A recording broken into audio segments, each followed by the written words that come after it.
congratulations, Matt, for winning the Thank you. first place in our academic integrity competition.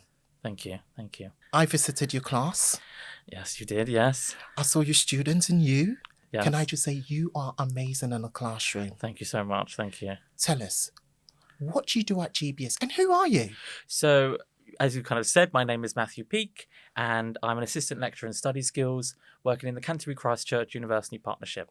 How do you define academic integrity and why is it important in an educational setting like GBS? So, academic integrity is all about being integral and showing that you've read something and you're crediting the appropriate source. So it's really important in an academic setting because research is hard work, as we know. It's very much hard work. So you need to show respect and show this is where you got the information from. It's very good information, but show respect to that author who spent years doing that research. So it's all about reading something and understanding it, and as I said, giving credit where credit is due. I won't agree any better. And that moves to the second question. What are some common forms of academic dishonesty?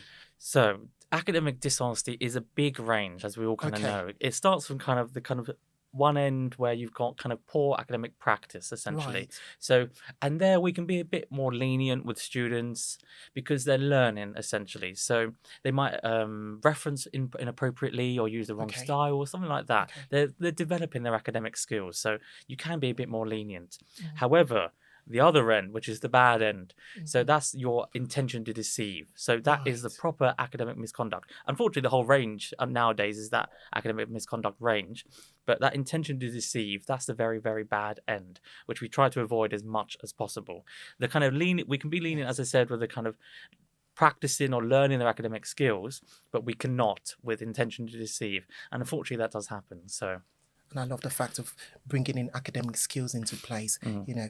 And as an educator here in GBS, how do you promote and foster a culture of academic integrity amongst your amazing students? So what I tend to do, firstly, I remember they're adults. So that's the first thing, that they're kind of new to the academic world. So I try and break down the words. I think that's always the thing with academia, is that we love using big fancy words. So break down the concept, the idea. So academic integrity, what does it mean? What is it in simple terms?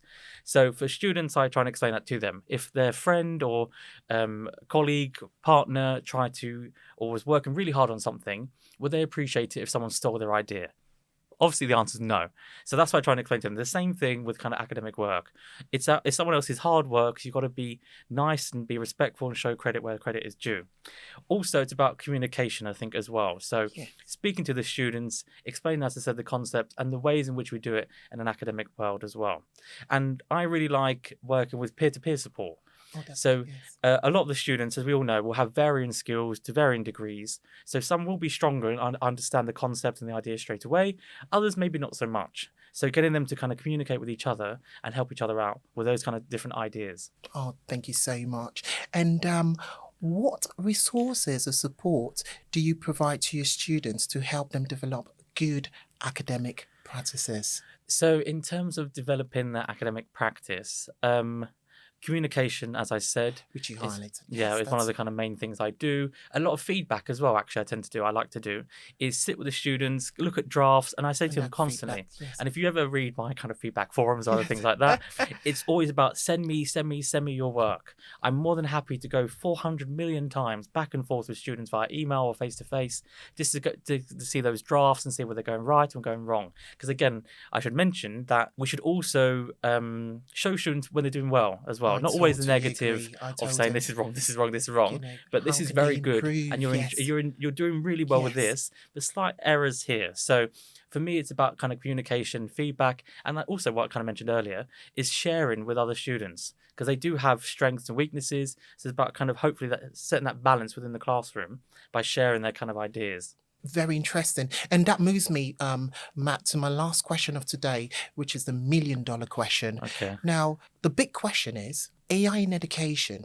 What role do you believe technology plays in promoting or hindering academic integrity? Well, that is $1 million question. And if I had the answer, I would probably be a millionaire. But it's a big thing nowadays. And I think it's only going to grow and kind of be more quite interesting, I'd say, Right. and maybe quite a controversial answer. Okay. But for me, AI, a lot of, I think, academics are kind of worried about AI and think it's going to Yes. be this kind of devil thing, or this kind of like, I don't know, like it's one of the signs of the four Yes. horsemen or something like that in terms of the academic world. But no, I think students are using it. We shouldn't be naive in the fact that students are using it, and some to some benefits and some to obviously some disadvantages, but we need to incorporate it into our I agree. teaching and I learning agree. in that Agree. assessment design. Yes. One of the things that I'm part of very many mailing lists, Yes. kind of academic mailing lists. They're all talking about the same thing. So True. it's not just a thing that we face kind of in this institution. Yes. It's across all the institutions across And the the UK world. and the world. Yeah. Yeah. So they're all facing this kind of AI issue as such. But Yes. I think what's been really interesting is the conversations that have been happening Mhm. around assessment design, for example. Mhm. Potentially there's a way that we can use AI Yes. as an advantage in assessment design. So students can do some part of their assessment through AI, but also those academic skills they've learned, how to render it perfect. Because as we know, AI is not always 100% perfect. So how do we use that knowledge or that we've gained through the academic skills to our advantage with AI? Because I don't think it's going away anytime soon. I don't think so. So too. I think don't we think need so to try and too. get on Here board to with it, because stay. otherwise, it's going to overtake us. But I think it's one of those things. Let's not be afraid of it. Let's Yes. use it to our advantage. Use it to our advantage. Thank Yes. you so much No for worries. being here today, Matt. Thank you. It's really great. And can I just say congratulations once more Thank you for so winning much, the Peter. competition. And I look Very much forward to appreciated. seeing you very soon. Thank you. Have a Thank you so much. wonderful day.